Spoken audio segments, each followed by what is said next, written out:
Creativity doesn't wait for the perfect moment. It fashions its own perfect moments out of ordinary ones. Bruce Garabrandt.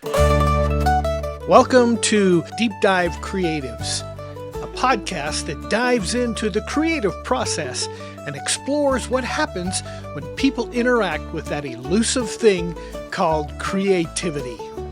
The stress was out of this world. And so that is, I forget what the question was, I'm sorry. Well, you weren't answering the question, so I kind of thought that. Meet Dale Huntington, who, like Bruce Garabrandt, is a self-taught visual artist.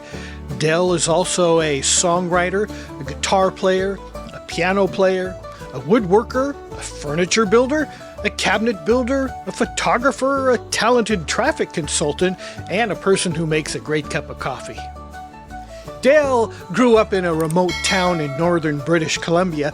His childhood education began in a 3-room schoolhouse. He wanted to be an artist for as long as he could remember, and he recalls a specific incident when his artistic talents were put into focus. I remember it was probably the 3rd grade, and I was in this real small schoolhouse, and it was wintertime, and there was a moose outside, which wasn't that abnormal for a moose to be around. But I remember the teacher had all of us kids, I think it was the 3rd grade. She said, I want everybody to go over to the windows and just watch this moose for a while. And we did. And then when we returned to our desk, she says, okay, now I want you to draw a picture of that moose that was out there. And so I drew a moose, and none of the other kids drew you couldn't tell what was outside. With my picture, I think my mother still had it. She kept it for years, but it looked like a real moose.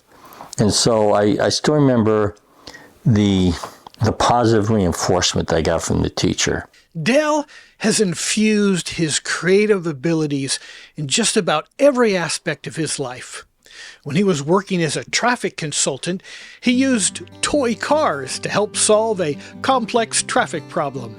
I remember one time we had a state senator who wanted to do this huge development next to an interchange along I-5. So the ODOT director at the time called me up. He says, Dale, we're going to go meet with the senator. So I want you to come and explain why we can't do this development or allow this development next to I-5. So when I showed up in his office, I had a roll of maps and I had this bag. He says, what's that? And I held up, it was a whole bag of little cars. He goes, what are you doing? I said, well, just to humor me. And so he wasn't sure what to do at that point. He didn't know me that well. So I still remember we go into the legislative building at downtown Salem. We walked into the state senator's office, and he was a big man. He had these huge hands. And I remember I started rolling out these maps, and I brought out this bag of little cars. And the senator got so embarrassed, he told his secretary to close the door to his office. So she closed the door, and I said, well, I'd just like to show you. And so I had a map of the interchange, and I started putting out these little cars to show and try to explain what could happen if we loaded the interchange with traffic we couldn't resolve quickly. Do you know that within a couple minutes, he's driving all the little cars. He had cars all over that map. And in fact, finally it was the ODOT director that said, we have to leave. And it was like I had to work to get my little cars and trucks back. In my mind, Dale is the embodiment of creativity. So it made perfect sense to me to sit down with Dale and discuss the topic of creativity. And so that is what these next few moments are all about. How does Dale define creativity? What inspires him? What threatens his creative spirit? And how does he handle those dry spells in creativity? And my hope is that Dale's remarks will inspire you in your journey down the wild path of creativity. Let's dive in.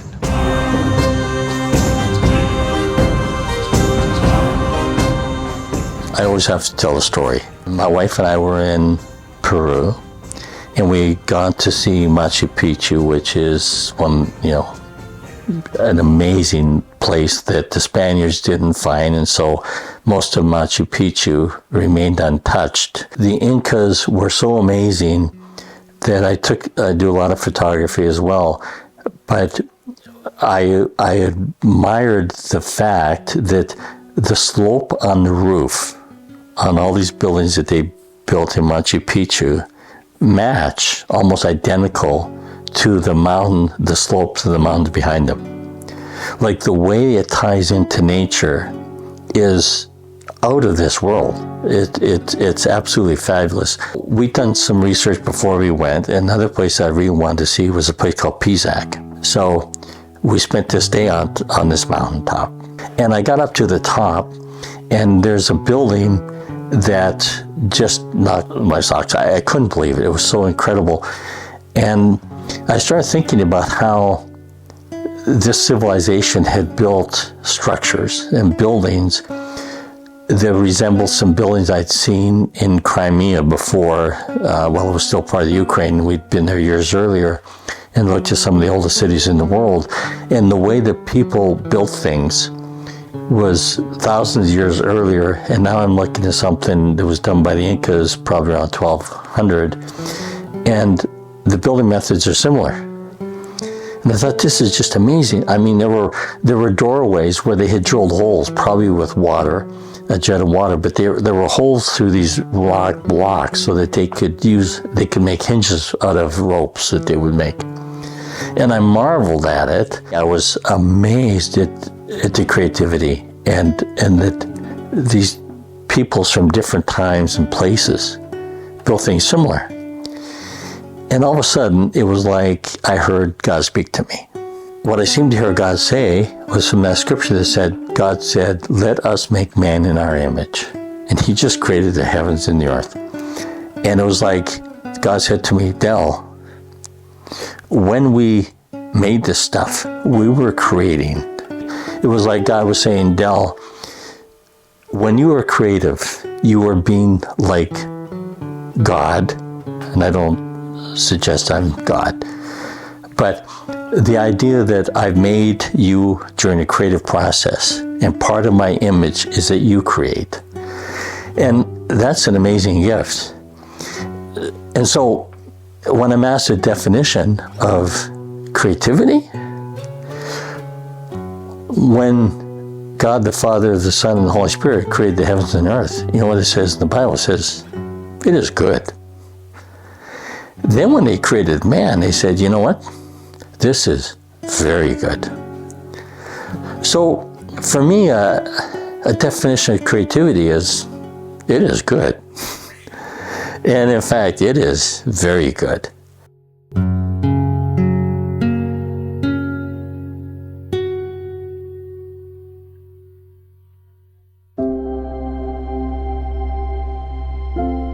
I believe that motivation for creativity sometimes comes from what I see as a need or an opportunity.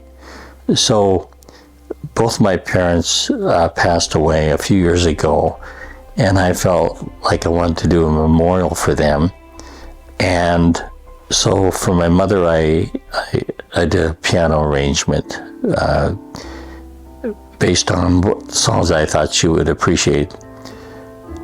I had a really close relationship with my dad, and so I did a bigger tribute for him, and I wanted to write a song.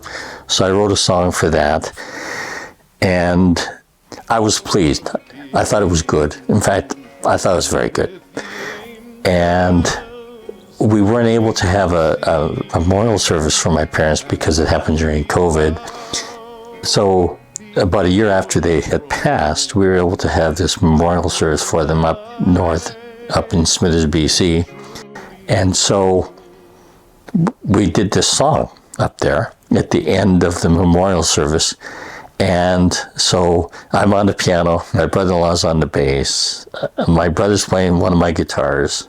My two sisters are also singing with my brother. I'm not a singer. I wish I was.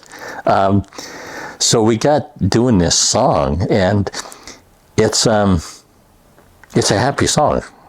It was intended to be, because I'm confident I know where my parents are. And so when we're talking about how to arrange this song, we're going to go through the whole thing, and then at the last stanza, we're going to take a break, slow it down, try to go up a key, and finish it. Well, there were quite a few people at my parents' memorial because they were well known up there and very respected. Well, as soon as you start doing this song, everybody's clapping. I mean, they were clapping along with us, right? And so rather than be able to even slow the song down and do the final verse, they're not letting us. I mean, they got the beat going.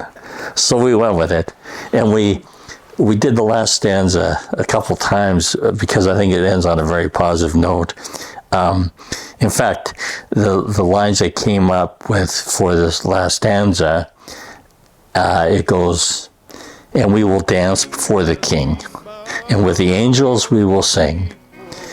And as we bow before the throne, I know that I am really home." And I feel like God has given me the words and inspiring me to do it. And so with the melody, that one all came together. The words all came together. Sometimes I will write music, if I'm at the piano or the guitar, where I'll be playing a chord progression. I'd say, oh, I like this. And then things will come together. Or I'll read something, especially out of the Psalms, and all of a sudden I hear music to it, and it becomes natural. Having access to creative outlets, I think, is important to encourage creative juices. So, for example, if you're a painter, if I'm painting, but my easel is knocked down and put away in the corner of my shop, and paints are in another room, it's going to be hard to, when you feel the urge to go paint, is to paint. So one thing that I've done here as we've been modifying things in this house is trying to make things more accessible so that it's easy to have those outlets and be able to go do them easily. And I have a wife that's incredibly supportive. I mean, she's amazing. So there's threats to creativity and the creative process. Some of the threats for me personally is I like to have affirmation from people on what I've done. So I can be a people pleaser, which is not a good place to start from. I acknowledge that. So I work at telling myself that my worth is not dependent on your praise. And I've been telling myself that for decades, but there's still times that I want to hear it. So if I don't feel encouraged about something that I feel is good, then it can discourage me. So sometimes it just means having to get back and doing it. I can visualize things, what they look like in the finished product, and I sometimes worry about my ability to do it as good as I see it in my head. So that makes me at times procrastinate and not start because I don't think I'll be able to pull it off well enough. There's other times that there's a good show on TV. And with all the streaming services, I mean, there's a lot of stuff out there nowadays. So I like college football. I'm getting tired probably of some of the pro football just because there's so many commercials. But it's pretty easy for me to watch some, especially Northwest college teams play football. One way I can break away from that is if Ohio State is throttling the Ducks. It's a little easier to leave the TV in that case. But sometimes if it's a close game, it's going to be really tough. Sometimes it's also forcing yourself to get out and do it, even when it's uncomfortable. And realizing and accepting that it might not be perfect. But I know I'm my own worst critic. And so I see flaws that other people might not see, but they just glare to me. But I guess if a person can be humble enough to say, well, I'm going to do this and I'll learn from it. And if it's not perfect, that's okay. I think God is still pleased when I do it. I'm not paid for my creativity, so it's not something that it's not part of my job. I'm retired. So making myself do things when maybe a project isn't going as well as I want, that can be a difficult dry spell to get through. One thing that I've done is try to follow some advice from the book written by a lady by the name of Julia Cameron. It's called The Artist's Way. So one thing she encourages people to do is, the first thing in the morning you do is you just get up and you write 3 pages. It's not on your computer, and it doesn't follow any format. You just write things that come to your mind, and you just write down 3 pages worth. So I've got a few books full of daily writings.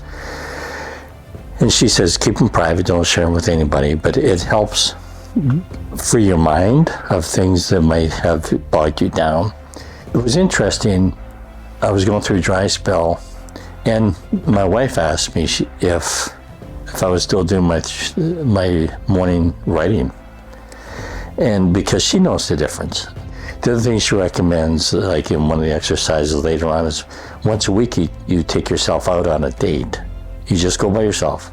You spend an hour or 2 looking at nature, maybe you go watch a movie by yourself, but you're somewhat introspective, but you're also looking at your surroundings.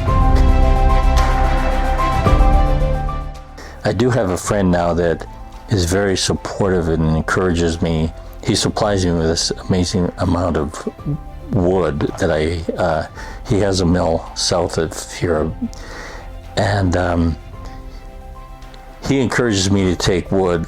There's a project I've told him about. I want to make a really fancy guitar cabinet to hang many of my guitars in, and so I've got this vision in my mind of what it'll look like. I want to build it so it replicates an old English phone booth. I've never seen anybody create a guitar cabinet to hang guitars in that looks like an English phone booth, but that's what I want to build. So recently Ed and I were out, and he says, Del, I got to give you some more wood because I want you to get to work on that guitar cabinet. Though that kind of inspiration, like, not only is he generous in action, but he's generous in words and encouragement. When it comes to artists, one of my favorite artists was a watercolorist by the name of Steve Hanks. My wife and I both love his work, and he would be here and he'd come to an art gallery and he would give a presentation and he would show a lot of his artwork on slides, but he would talk about them. And his pictures always every picture had a story behind it. And so he would put a picture up and he would explain how he painted and why he painted it. And when you get to hear that, it becomes alive. I mean, it changes things. He's got a picture of a girl sitting on a trunk next to the railroad tracks, and she's just sitting on it and looking into the distance. So when he describes a picture, he talks about how in the background it's rainy, but at the other end it's light. The sun's come out, and it's like that's the path she's on. She's going to a new place. But on the trunk, and I would never notice this, one of the clasps is left undone. And he says, I did that because I wanted to know it's not a closed case, and she's always welcome to come home. So when you hear an artist talk about his artwork, and you understand the thought process and some of the story behind it, it becomes alive. Being asked to talk about creativity in my own life has encouraged me to become more responsible to what I feel called to do. So this has been an encouragement for me because I believe it's a gift I have, but I don't always pursue it with the discipline and just the determination, maybe that's the right word that I'm looking for, determination to do it and be willing to do it even if it's not perfect. I think to help inspire creativity and to keep it going is to create a vision board and make a vision board up with things you'd like to see and what you'd like to become, and put it somewhere where you can look at it every day and just reflect on it. At the end of the day, I would say, I've got a thing I'm writing right now. At the top, it's called Get Her Done 2025. So have a goal, allow it to be free-flowing, if that makes sense, and allow it to be allow for spontaneity, but at the end of the day, get her done.